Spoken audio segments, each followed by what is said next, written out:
Boa noite, meus irmãos. Como o domingo passado, primeiro aos papais, né?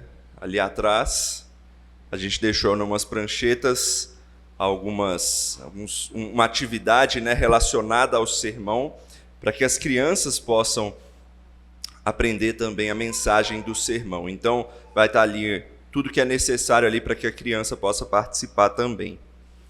Então, as crianças que puderem, que já tiverem a idade aí adequada para isso, Júlia, Valentina, Deus possa ajudar vocês a entender hoje a mensagem que eu vou falar aqui para os seus papais também. Como é que Deus deve ser adorado? Então, a gente vai aprender um pouco sobre isso. E eu vou convidar os irmãos, então, que abram a palavra de Deus no livro de Malaquias. Malaquias é o último livro do Antigo Testamento.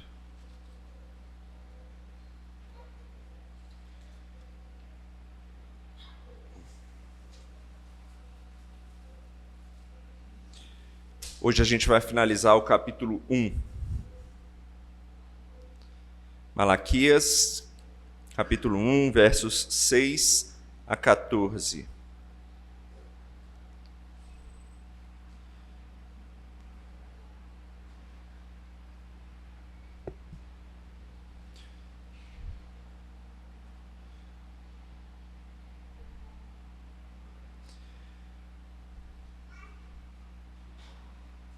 Hoje a gente vai tratar bastante sobre a questão do culto. Malaquias 1, de 6 a 14. Vou pedir para que os irmãos acompanhem a leitura que eu farei da palavra de Deus. A palavra de Deus diz assim: o filho honra o pai e o servo ao seu senhor. Se eu sou o pai, onde está a minha honra? Se eu sou o Senhor, onde está o respeito para comigo? Diz o Senhor dos Exércitos a vós outros, ó sacerdotes que desprezais o meu nome. E vós dizeis: em que desprezamos nós o teu nome? Ofereceis sobre o meu altar pão imundo e ainda perguntais em que te havemos profanado? Nisto que pensais, a mesa do Senhor é desprezível. Quando trazeis animal cego para o sacrificardes, não é isso mal? E quando trazeis o coxo ou o enfermo, não é isso mal? Ora, apresenta-o ao teu governador. Acaso terá ele agrado em ti e te será favorável? Diz o Senhor dos Exércitos. Agora, pois, suplicai o favor de Deus, que nos conceda a sua graça. Mas com tais ofertas nas vossas mãos, aceitará ele a vossa pessoa? Diz o Senhor dos Exércitos. Tomara houvesse entre vós quem feche as portas, para que não acendesseis debalde o fogo do meu altar. Eu não tenho prazer em vós, diz o Senhor dos Exércitos, nem aceitarei da vossa mão a oferta. Mas desde o nascente do sol até o poente, é grande entre as nações o meu nome, e em todo lugar lhe é queimado incenso e trazidas ofertas puras, porque o meu nome é grande entre as nações, diz o Senhor dos Exércitos. Mas vós o profanais quando dizeis: a mesa do Senhor é imunda, e o que nela se oferece, isto é, a sua comida, é desprezível. E dizeis ainda: que canseira! E me desprezais, diz o Senhor dos Exércitos.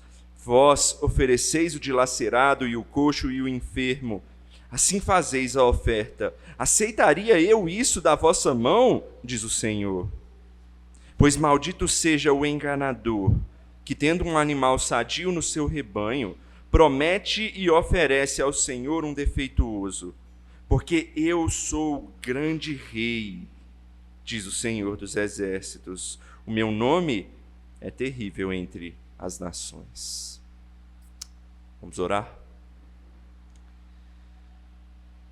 Senhor, nós pedimos humildemente que o Senhor nos abençoe por meio da mensagem deste profeta. Há tanto tempo ele escreveu e falou isso para o seu povo, e que nós possamos entender a grandiosidade da tua glória, a reverência que devemos ter para com o Senhor e a importância do culto que fazemos para ti, Pai. Que nós possamos hoje sair daqui, ó Deus, mais tementes ao Rei dos Reis. No nome de Cristo Jesus oramos. Amém. Imagine que você vai receber alguém em sua casa para um almoço. E esse alguém é super importante. Esse alguém talvez é um governador, um líder de respeito, alguém que exija um respeito diferenciado. E aí você sabe que precisa fazer comida, mas você não está lá muito interessado. Então você pensou assim, ao invés de preparar o cardápio ideal, eu vou ver ali o que tem na geladeira que é mais fácil, sabe? Aí você vai lá, você vê assim, tem um filé mignon, mas tem aquele colchão duro também. Aí você fala, o filé mignon eu deixo para depois, para eu fazer para mim, sabe? Vou fazer o colchão duro aqui, se eu botar um molho já fica legal. Um molho bom assim fica legal. Aí você olha lá, tem um arroz de ontem, aí você fala, esse arroz ficou até que razoável, é só dar uma mexida nele que ele desgruda, fica bom. E aí você fala assim, não, mas como é uma pessoa importante, eu tenho que ter uma sobremesa, né? Acho que eu vou ali na padaria e eu vou comprar um bolo. Um petit gâteau, talvez, assim. Todo mundo gosta, né? Vai ser bom. Você acha que essa é uma refeição ideal para alguém importante, que exige respeito, que exige certa reverência? Feita dessa forma, totalmente sem dedicação, de maneira mal feita, de qualquer jeito? Será que esse governante e aqueles que estiverem ali em sua volta vão achar, o que será que eles vão achar desse momento, desse evento? Será que ele ia se sentir respeitado? Será que esse é o tratamento correto para a ocasião? A gente sabe que não. E eu contei essa história porque o texto de hoje nos mostra o povo de Israel fazendo a mesma coisa. Eles até estão realizando as cerimônias, eles sabem que eles precisam fazer, eles sabem que eles precisam ir ao templo e cultuar, eles estão até fazendo isso, mas sem qualquer dedicação, de qualquer jeito, sem a reverência que é devida ao Rei dos Reis. E ainda por cima com coisas erradas no meio. Eles não estão fazendo para um governante qualquer. E é por isso que então o profeta vai falar mais uma vez. O profeta vai trazer mais uma acusação de Deus para o povo. O povo precisa aprender a importância do culto ao Senhor, a importância da forma que Deus precisa e merece ser adorado. Por isso hoje a gente vai tentar responder exatamente essa pergunta: de que maneira Deus deve ser adorado? E a gente vai ver que, em resumo, o culto ao Senhor deve ser oferecido com reverência, da maneira correta e por meio de Cristo. Vou repetir: o culto ao Senhor deve ser oferecido com reverência, da maneira correta e por meio de Jesus Cristo. Vamos olhar cada uma dessas três partes e tenha atenção, porque falar de culto é algo extremamente importante. Não é brincadeira isso que a gente está fazendo aqui. É algo sério e a gente tem muito a aprender sobre esse ponto da palavra de Deus. Então vamos ver em primeiro lugar, o culto ao Senhor deve ser oferecido com reverência. E Deus vai mostrar que o povo não tem feito isso. Veja aí a partir do versículo 6, mais uma vez. O filho honra o pai e o servo ao seu senhor. Se eu sou o pai, onde está a minha honra? E se eu sou o Senhor, onde está o respeito para comigo? Diz o Senhor dos exércitos a vós outros, ó sacerdotes, que desprezais o meu nome. Vós dizeis, em que desprezamos nós o teu nome? Só para a gente retomar, no texto passado a gente viu que o povo ele estava completamente desanimado. Por que eles estavam desanimados? Porque eles tinham voltado do exílio e as coisas não estavam acontecendo conforme eles esperavam. Eles queriam que as promessas de Deus, de uma restauração grandiosa, fossem imediatas ali para eles. Eles não imaginavam que teriam uma terra pobre, uma terra difícil, iam ter dificuldade para construir as coisas, o templo ia ser muito menor do que já foi o de Salomão. Então eles desanimaram. E agora Deus começa a mostrar como esse desânimo tem refletido nas demais coisas que eles têm feito. A gente viu também na semana passada que Deus não já chegou acusando, né? Primeira coisa que Deus falou foi o quê? Eu amo vocês. E é por isso que eu vou repreender vocês aqui, porque vocês precisam voltar para o caminho certo. Eles até questionam a Deus, como é que você tem nos amado, se é tão difícil viver aqui? Deus agora vai mostrar, deixa eu mostrar como é que vocês não têm me amado. E Deus vai apontar primeiro para onde? Para a liderança, para os líderes do culto, os sacerdotes. E a acusação primeiro vem para eles. Os sacerdotes, os líderes do povo, não têm honrado ao Senhor com a reverência que Ele merece. O que Deus é para o povo? Deus é o Pai, Deus é o Senhor, e Deus usa exatamente isso para fazer o questionamento para eles. É assim que um filho honra seu pai? É assim que um servo honra o seu senhor? E Deus é duro, Ele quer mostrar essa dureza, porque logo em seguida Ele diz, vocês têm desprezado o meu nome. E o povo é cínico de novo, né? Lembra que eu falei que em Malaquias é assim, Deus acusa, o povo questiona e Deus prova que a acusação é correta. E o povo então questiona a Deus agora. Como assim? Como é que a gente tem desprezado o seu nome? A gente está fazendo culto. A gente está no culto, a gente está fazendo as cerimônias que precisam ser feitas. E aí é como se Deus falasse, deixa eu provar para vocês aqui como é que vocês não têm feito do jeito certo. Veja aí os versículos 7 e 8 do texto. Ofereceis sobre o meu altar pão imundo, e ainda perguntais em que te havemos profanado?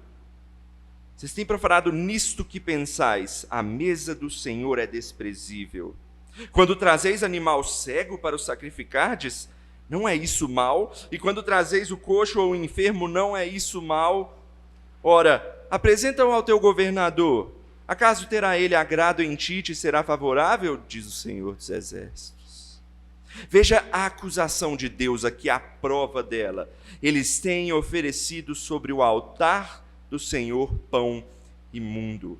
Eu acho que a palavra para pão aí, muitos comentaristas concordam com isso, ela seria melhor traduzida por alimento. É a mesma palavra no hebraico, tá? Pão, alimento. Por quê? Porque alimento combina mais com o altar. Ele não está falando de pão por si só, tipo os pães da mesa da proposição que tinha. Ele está falando do sacrifício. Ele está falando dos animais sacrificados. E a mesa aí que é mencionada, ela é uma metáfora para esse altar.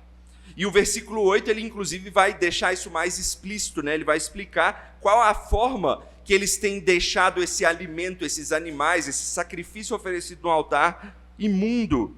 Como? Eles têm trazido animais defeituosos para oferecer ao Senhor. Você lembra que em toda a Bíblia fala que a gente tem que oferecer o quê? Das primícias, do melhor para Deus. E era dever dos sacerdotes averiguar a situação do animal que era oferecido. Eles eram os líderes, eles tinham que tomar cuidado com isso. Na verdade, o trabalho da vida dos sacerdotes naquela época era cumprir corretamente com as prescrições do culto.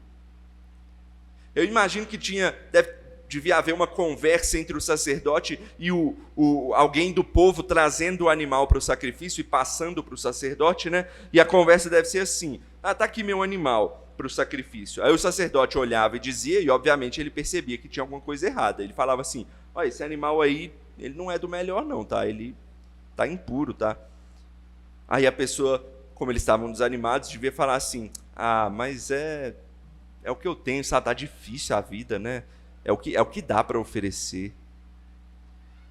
E aí o sacerdote devia responder em seguida, tá bom, é o que tem, né? Com boa intenção, Deus aceita. Será que é assim?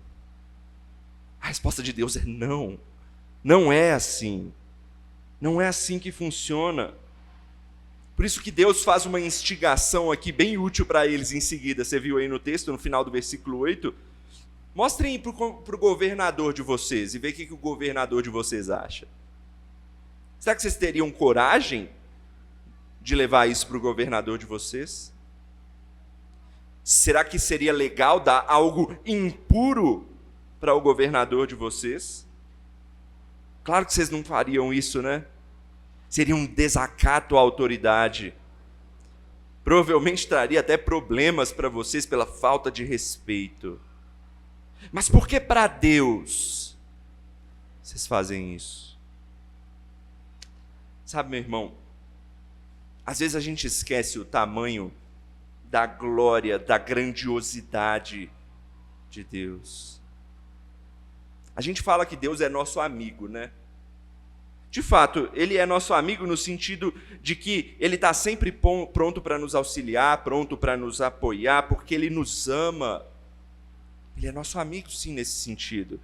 Mas Ele não é, escute bem, Ele não é o seu amigo no sentido de que você pode tratá-lo com irreverência de qualquer jeito. Aí não. Existe uma hierarquia. Ele é Deus, Ele é o seu Senhor, Ele é o seu Criador. Ele exige reverência, honra é devida a Ele. E muitas vezes a gente esquece disso no culto ao Senhor. O que você faz no culto não deve ser de qualquer jeito. Porque é para o Rei dos Reis que você está fazendo. Sabe quando você canta no momento do louvor de forma meio descompromissada? Como se não tivesse afim por obrigação? Ou pior, você sabe a música, você sabe como é que canta, mas prefere ficar calado. Isso é oferecer louvor impuro ao Senhor. Você está oferecendo como se fosse um animal com a perna quebrada para o Senhor.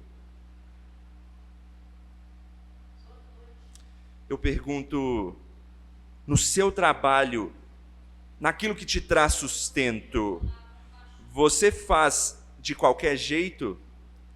Sem preparo? Sem atenção? Então por que para Deus é muito mais importante, a gente muitas vezes não dá valor? A gente não dá o nosso melhor. Por que as coisas importantes para nós a gente corre atrás e as de Deus a gente muitas vezes deixa de lado? Por exemplo, no nosso trabalho existe rotina, né? Eu tenho que trabalhar tais e tais horários. Tem gente que não trabalha por hora, mas trabalha por demanda, né? Tem que entregar tais e tais coisas. E essas coisas a gente faz o máximo para fazer o melhor, para não esquecer, para ser regular, para fazer direito, porque se a gente não fizer direito, se a gente não for regular, a gente é demitido, ou então a gente não consegue os trabalhos. Por que muitas vezes a gente não dá o nosso melhor na igreja, no culto? Por que muitas vezes a gente não é regular no culto? Eu falto o meu trabalho quando eu estou cansado? Eu não posso fazer isso. Mas por que o culto a gente falta? Eu deixo de ir trabalhar quando eu estou com visita em casa? Não, porque é meu dever trabalhar, mas por que quando a gente está com visita em casa a gente deixa o culto para lá? Quem é mais importante? O pior, quando tem jogo do meu time. Meu irmão, porque para aquele que é o mais importante, o Senhor, o Criador, a gente deixa para lá e não dá valor. Sabe, a gente tem que entender a reverência que o culto exige. Culto não é igual à terapia que a gente vai só quando precisa. Culto não é como shopping que a gente vai para querer se divertir quando quer. Culto também não é um clube que a gente vai quando está feliz e disposto só. Não, meu irmão, culto é a exigência que o nosso Senhor tem para conosco. A gente tem que se lembrar disso. A gente tem que ser regular, a gente tem que dar o nosso melhor. A gente tem que ser fiel. É isso que Deus espera do seu povo. Isso tem tudo a ver com o segundo ponto. Em segundo lugar, a gente vai ver que o culto ao Senhor deve ser oferecido também da maneira correta. Tem que ser com reverência, tem que ser regular, tem que ser direito. Como? Tem uma maneira correta de fazer isso.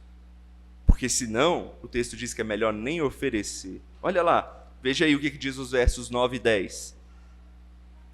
Agora, pois, suplicai o favor de Deus, que nos conceda a sua graça. Mas com tais ofertas nas vossas mãos, aceitará ele a vossa pessoa? Diz o Senhor dos Exércitos. Tomara houvesse entre vós quem feche as portas, para que não acendesseis debalde o fogo no meu altar. Eu não tenho prazer em vós, diz o Senhor dos Exércitos, nem aceitarei da vossa mão a oferta. Pesado esse texto. O profeta aí, ele aparentemente no início está usando do mesmo cinismo que o povo tem usado para com Deus, né? O povo, quando questiona a Deus, fala de forma meio cínica, né? Você está acusando a gente, mas a gente tem feito, ai. Sabe que tem feito errado, mas ainda questiona. E o profeta então usa do mesmo cinismo agora, veja, ele diz aí, vamos lá, clama, suplica o favor de Deus. Ele fala isso porque sempre que a dificuldade vem, e ele sabe que em algum momento a dificuldade vem, que a gente está num mundo que é difícil. Acontece coisa ruim direto, a gente tem sofrimento, a dificuldade vem mesmo. E nessa hora todo mundo se lembra de Deus, né? E aí o profeta vem e fala, mas será que quando vocês precisarem de Deus, Ele vai ouvir o clamor desse povo irreverente? De quem não dá valor para Ele? De quem despreza o seu culto? A pergunta que é retórica, né? Porque a resposta é um grande não. Isso fica claro aí no versículo 10, né? Talvez um dos versículos mais duros da Bíblia. É como se Deus dissesse aí no versículo 10, era melhor que as portas do templo tivessem fechadas, para que ninguém oferecesse esse culto. Olha a palavra que ele usa aí, debalde. O que é debalde? Inútil.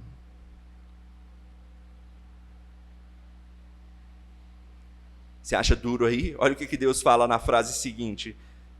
Eu não tenho prazer em vocês. Por isso eu não vou aceitar nada do que vocês estão fazendo. Em resumo, o que Deus está dizendo aqui é que é melhor você não fazer nada para Ele do que fazer mal feito, do que fazer errado e de forma negligente. Ou seja, servir ao Senhor, meu irmão, não é brincadeira, é coisa séria. Deus está abertamente falando que se você não levar a sério o culto, o serviço de adoração, a vida cristã que você diz que segue, é melhor que você nem se apresente a Ele como um cristão, como um crente. E eu preciso explicar duas coisas aqui nesse ponto que são importantes. A primeira é um erro muito comum que se tem por causa de um entendimento errado desse texto. E a segunda é o motivo principal pelo qual Deus está se irando com o povo. Então, vamos lá. A primeira coisa, deixa eu explicar um erro comum que aparece aqui. O texto está dizendo que se eu não obedeço ao Senhor corretamente ou faço as coisas de forma negligente, Ele não me concede o seu favor. Ou seja, aparentemente o favor de Deus aqui é meritório, né? Eu faço, ele me abençoa. Se eu não faço, ele não me abençoa. O problema é que as pessoas usam isso para todas as coisas. E não. Se aplicar isso aqui à salvação, não, aí está errado. Não é assim que funciona. Quando a gente fala de salvação, Deus deixa claro na palavra dele que não é algo meritório, tá? Porque se fosse meritório, ninguém era salvo. Ninguém era. Se dependesse de nós, das nossas obras, a gente estava perdido. Mas esse texto aqui, ele não está falando de salvação. Vocês lembram com quem que o profeta está falando? É com o povo de Deus. É o povo de Deus aqui. Ou seja, é um povo que aparentemente já deveria ter sido alcançado e transformado. Porque a partir do momento em que nós somos alcançados e transformados por Cristo, aí sim, o que é esperado de nós são boas obras. É exigido do povo de Deus obediência e boas obras. Isso não é exigido para a salvação, beleza? Fica claro isso. Boas obras não são exigidas para a salvação. Salvação é pela graça. É sem precisar de nada. É fé em Cristo Jesus. Mas a partir do momento que eu estou salvo, aí sim o que se espera de mim? Boas obras. É o caminho natural daquele que é transformado, daquele que é do povo de Deus. Mas agora sim, se essas coisas não são cumpridas, se eu sou do povo de Deus e não obedeço a Deus, aí sim é correto dizer que Deus sim retira o seu favor. E é o que Deus está fazendo com o povo aqui. Sabe por que aquele povo estava com dificuldade? Não é só porque estava uma época difícil que eles voltaram do exílio e estavam pobres, não era só por causa disso não. Pecado. Deus retira o seu favor de um povo que não lhe dá valor. As duas coisas estão envolvidas aí. É por isso que Deus repreende a gente. É por isso que Deus está repreendendo o povo. Por quê? Para fazer com que o povo retorne para o caminho correto. Segunda coisa que eu tenho que explicar nessa parte do texto, e aqui é o motivo principal desse ponto. O motivo pelo qual Deus se ira aqui também e usa essas palavras duras é por quê? Porque o povo não está cultuando a Ele de forma correta. O culto tem que ser oferecido da maneira correta. E isso quer dizer que devemos fazer no culto apenas aquilo, preste atenção, apenas aquilo que Deus requer de nós. E não coisas que vêm da minha imaginação, coisas que vêm da minha criatividade, muito menos aquilo que é impróprio e errado. No culto, não. Na teologia, a gente chama isso de princípio regulador do culto. Deixa eu explicar. A nossa confissão de fé, ela diz assim: o modo aceitável de adorar a Deus, ou seja, o modo certo de adorar a Deus, qual é? É o instituído por Ele mesmo. E ele é limitado pela sua vontade revelada. Ou seja, não é tudo ou qualquer coisa que você pode fazer que você acha bom. Não, ele é limitado pelo que está na palavra de Deus. Ou seja, ele não deve ser adorado segundo as imaginações, invenções dos homens, sugestões de Satanás, nem sob qualquer representação visível ou de qualquer outro modo não prescrito na palavra de Deus. E o que o povo estava fazendo? O povo estava oferecendo animais impróprios no sacrifício. Você sabia que existia uma lei que proibia isso? Não era só algo mal feito, um capricho que era exigido. Não, era uma lei. Era uma prescrição. Não podia porque era proibido fazer isso. Da mesma forma, meu irmão, eu não posso chegar aqui no culto que a gente está e fazer algo que eu acho mais conveniente. Tipo dizer assim, pregação é algo muito retrógrado. Vamos fazer assim, domingo que vem, ao invés de ter uma pregação aqui, vamos fazer um teatro. Vai chamar muito mais gente. Vamos fazer um teatro, né? Legal. O que vocês acham? Fazer um teatro aqui vai ser algo grandioso. Não, eu não posso fazer isso, porque Deus prescreveu a pregação como parte do seu culto, e não uma peça teatral. Ou então eu vou dar outros exemplos. Tem uma irmã na igreja que ela é poetisa. Vamos abrir um momento no culto para ela recitar alguns poemas? Vai ser bonito, vai ser belo, coisa legal. Ou então, algo que é muito comum a gente ver em várias igrejas. Tem um irmão que tem uma vida impressionante, ele teve uma transformação grandiosa. Vamos abrir para ele dar um testemunho? Ou pior, hoje em dia o que está mais acontecendo aí, às vezes alguém chega por trás no ouvidinho do pastor e fala assim: pastor, hoje tem um político importante aqui na igreja. Abre um espaço para ele dar uma palavrinha, para a gente conhecer melhor. Meu irmão, a resposta para todas essas coisas é não. Nós não fazemos isso, nada disso no culto. E veja, eu estou falando no culto. Existem outros momentos que algumas dessas coisas podem ser lícitas, podem ser legais. Por exemplo, ter um evento especial fora do culto para a gente fazer um teatro legal aqui que traz uma mensagem bonita sobre Cristo. Legal, vamos fazer isso. Mas fora do culto, não no culto.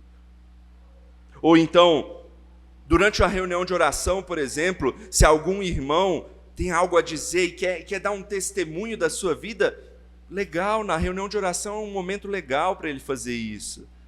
Às vezes até nos incentiva a orar melhor, a orar mais, a ser mais grato ao Senhor. Ou então, numa programação da SAF, por exemplo, eu já vi, por exemplo, minha avó recitando uma poesia em uma dessas programações. Legal, é um momento legal para isso. Lá é o lugar. Mas no culto não. Por que no culto não?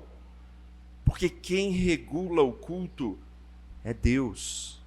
E Ele não colocou nenhuma dessas coisas para se ter no culto. Quem definiu o que deve ter no culto foi Deus. Não é o que eu acho que vai ficar mais bonito, o que eu acho que vai chamar mais gente, o que eu acho que vai ser mais legal ou mais conveniente. O que eu faço no culto é aquilo que Deus exigiu. Esse é o correto. E o que é que Deus exigiu? A nossa confissão de fé, ela ajuda de novo. Ela vai dizer para nós, o que o culto deve ter é leitura da palavra, orações, pregação da palavra, louvor, ministração dos sacramentos, ou seja, a ceia e o batismo.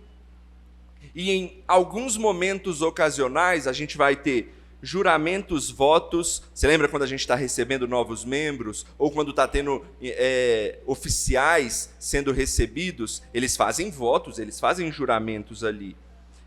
E também ações de graças e momentos de dízimos e ofertas. É isso que a gente faz no culto.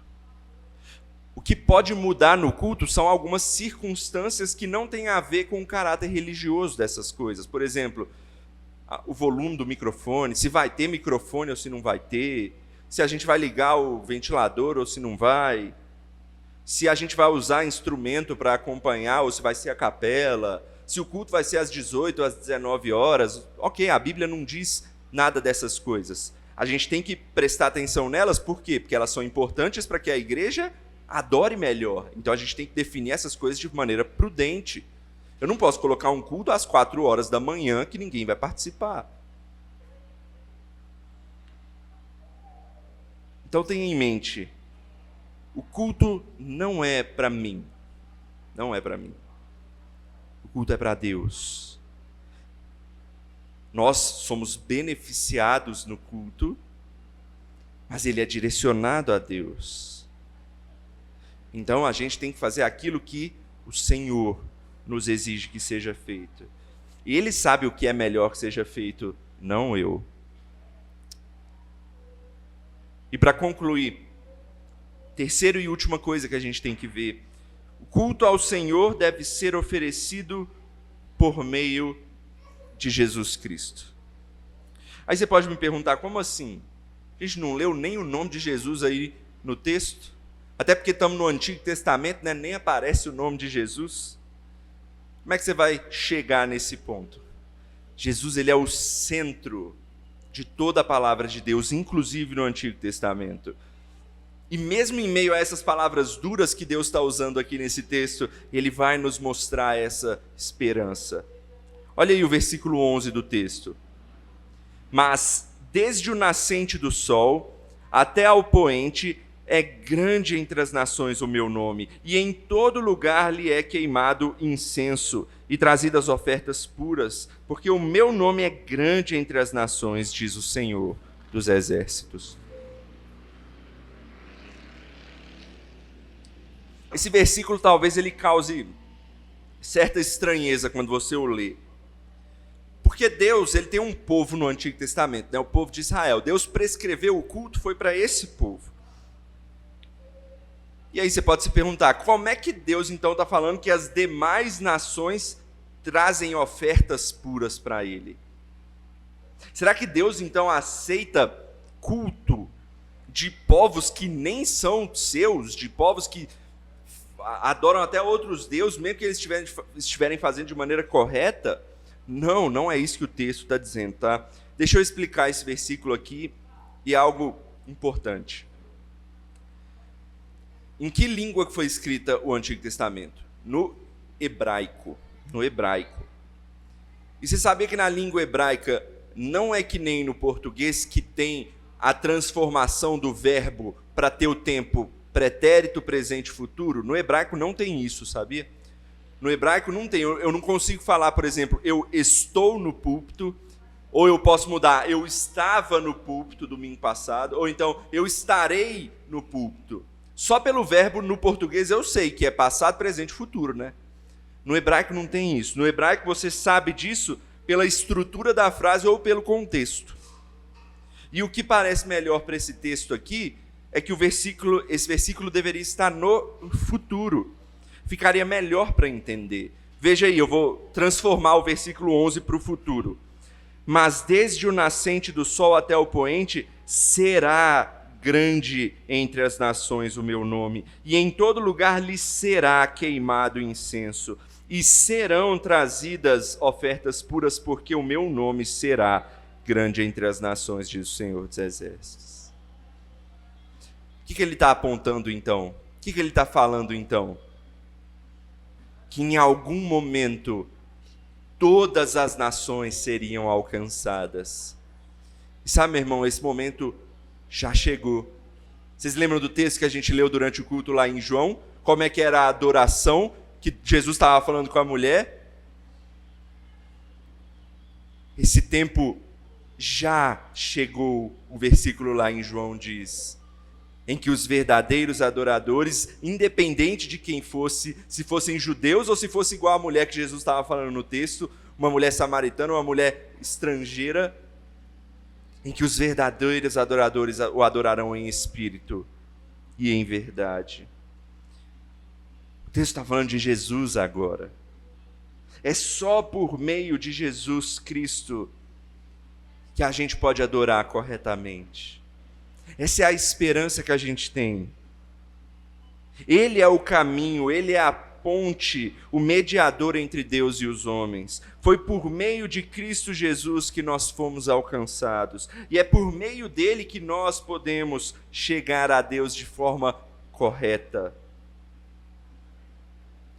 E é só por meio dele que Deus recebe correta adoração. Jesus é o caminho para que tudo isso funcione. Sem Jesus, não tem culto. E isso é um alerta para aquele povo. Porque se eles não honram ao Senhor, em algum momento as nações tomariam o lugar deles. É por isso que nos versículos 12 e 13, o profeta repete as reprovações que Deus dá a eles. A gente não precisa ler, ele está repetindo aquilo que ele já foi dito. Só que tem um acréscimo interessante. Olha o início do versículo 13. É como se o povo estivesse dizendo, que canseira. O povo estava cansado de fazer as coisas. Às vezes a gente se sente assim também no nosso culto, né? E eu penso, se a gente se sentir assim, imagina eles. Porque eles tinham sacrifício para fazer, tinha que matar animal, tinha que queimar, tinha que fazer um monte de coisa. Devia ser uma vergonha para nós dizer que nós estamos cansados com o nosso culto muito mais simples que o daquele povo. E esse texto duro é como se Deus estivesse dizendo aqui: aquele que acha cansativo me servir, bom, não reclame quando eu me cansar de você. É duro, né? Mas essas palavras duras do final continuam trazendo esperança. Olha o versículo 14 para a gente finalizar. Pois maldito seja o enganador, que tendo um animal sadio no seu rebanho, promete e oferece ao Senhor um defeituoso. Porque eu sou o grande rei, diz o Senhor dos exércitos, meu nome é terrível entre as nações. Sabe, a conclusão é que aquele que cultuar ao Senhor, que pode cultuar ao Senhor corretamente, mas não faz isso, olha o que o texto diz, é maldito e enganador diante de Deus. Ou seja, se você pode oferecer o melhor para Deus no culto, mas prefere não fazer isso, guardar para você, reflita um pouco no que Deus está falando aqui. Se você pode cantar, mas não canta. Se você pode trabalhar, mas não dá o dízimo. Se você pode estar presente, mas você prefere ficar em casa. Você está enganando a Deus, é o que o texto está dizendo. E o triste é saber, quando eu olho para mim, eu já fiz isso algumas vezes, sabe, na minha vida. E eu acredito que cada um de nós aqui também já cultuou a Deus de forma desleixada, já adorou de forma mal feita, já adorou com o coração ou a mente em outras coisas que no momento você julgava mais importantes. É porque a gente esquece e tira os olhos do grande rei, e o texto diz que ele é terrível entre as nações. A Bíblia diz, terrível coisa não é cair na mão do diabo, não, é cair na mão de quem? Do Deus vivo. Ele é que tem poder. Pois é, de certa forma, todos nós somos malditos diante de Deus, porque é isso que o pecado faz conosco. Mas, meu irmão, apesar de tanta dureza, e você pode até estar pensando, não, pastor, você tirou o dia para dar patada na gente.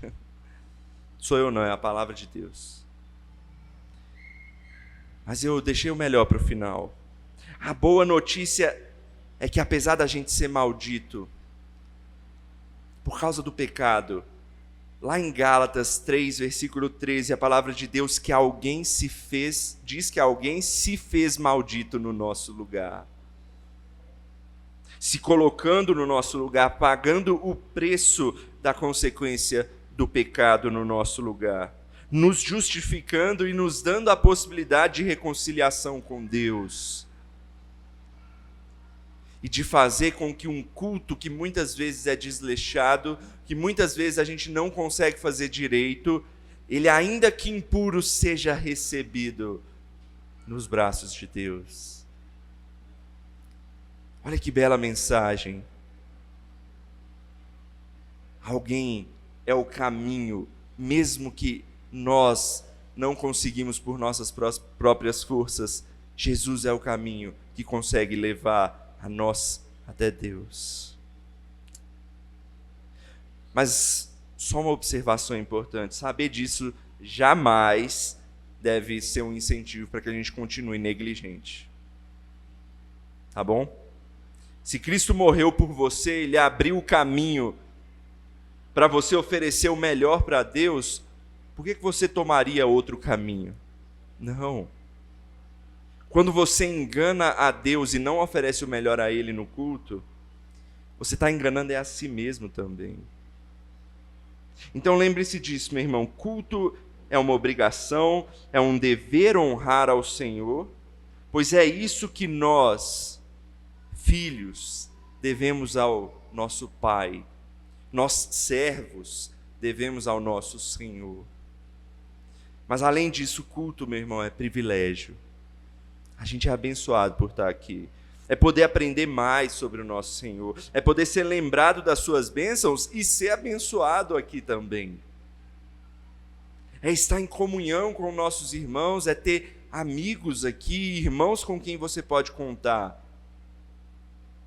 É ser repreendido também. Mas isso também é bom, porque nos traz de volta para o caminho correto. E principalmente, é poder sentir o amor de Deus, que só um pai pode transmitir para o seu filho. Não deixe de participar dos cultos, não deixe de fazer o seu melhor nos cultos. Você está fazendo é para o seu Senhor, o seu Pai, aquele que te salvou. Vamos orar? Senhor meu Deus, nós agradecemos ao Senhor porque às vezes é necessário que a gente seja confrontado, que o Senhor venha com palavras duras, para que a gente possa ser chacoalhado para entender que o Senhor merece mais da nossa vida. Que o Senhor é o nosso Deus, o nosso Senhor, o nosso Pai. E às vezes a gente não lhe dá a honra que lhe é devida, Deus. Ó Senhor, nos faça entender a grandiosidade que é o culto. E também da importância, da reverência que é precisa ter nele. Que nós possamos, ó Deus, aprender a fazer aquilo que o Senhor requer no culto e não aquilo que vem da minha criatividade ou algo assim, e que possamos confiar de que aquilo que o Senhor requer e exige é o melhor. E principalmente, que jamais possamos de nos lembrar do nosso Senhor e Salvador Jesus Cristo, porque sem Ele não há culto, não há caminho para o Senhor. Mas porque Ele veio, nós podemos nos achegar a Ti. Louvado seja o nome do Senhor por isso. E é no nome dele que oramos. Amém.